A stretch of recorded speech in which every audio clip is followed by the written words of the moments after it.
having a few acres opens up the possibility to owning some livestock, whether it's sheep or cattle or horses.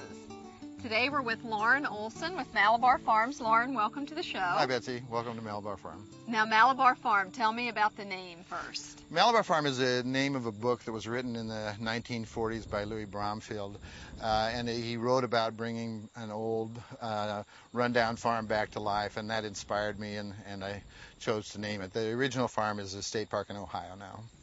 You have a unique breed of cattle. Tell me about that. We raise belted Galloways.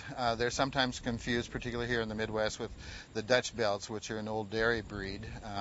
But the belted Galloways are a beef breed. All right. And where do they originate? They originated from Scotland. They were a feral breed that were just raised on the coast of Scotland in a very harsh climate.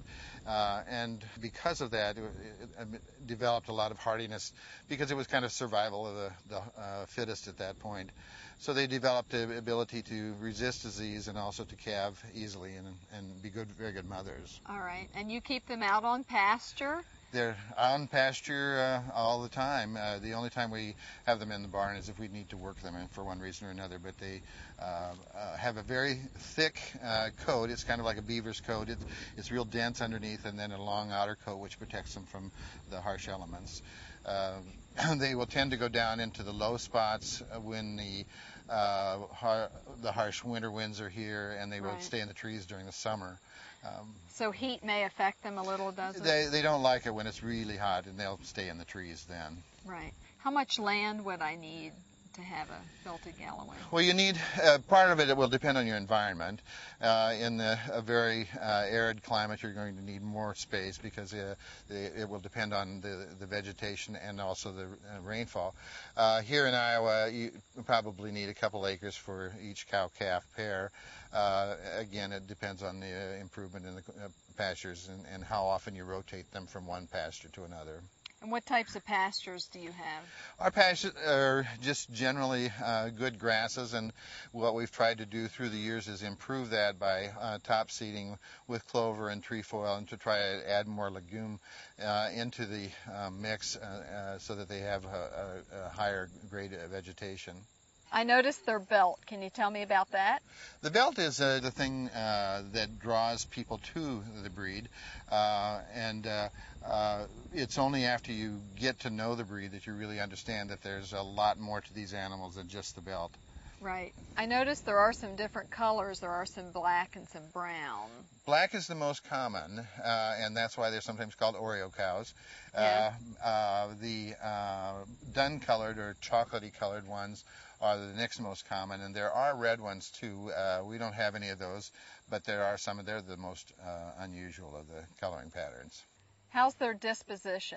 They're very gentle when raised appropriately. Of course, any animal that's mistreated can develop a nasty disposition, but for the most part, when raised and handled frequently, they're very gentle.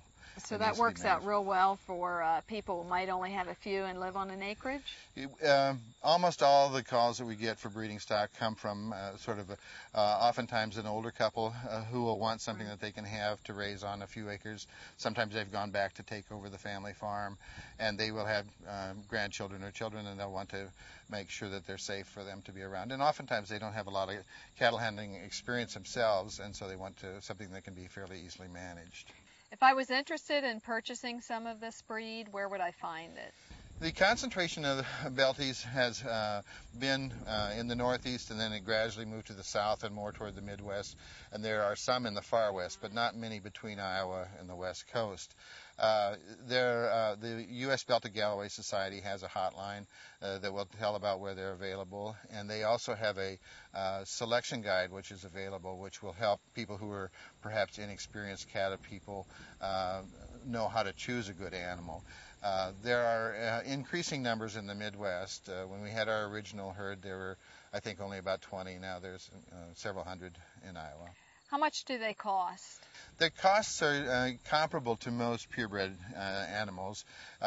For a heifer or a cow, oftentimes you can get something pretty decent between $1,000 and $2,000, and bulls from about $1,000 to sometimes $3,000. But of course, there's those animals that are exceptional that would sell for a whole lot more than that, but that's a good average. Is there a breed registry? Yes, there's a U.S. Belted Galloway Society. It's belty.org, and they have a lot of information available there and talk about the registration, and they take care of the registrations and transfers for the organization. Lauren, thanks for being here. Thank you for coming, Betsy. If you're thinking about raising cattle on your acreage, the Belted Galloway might be a perfect fit.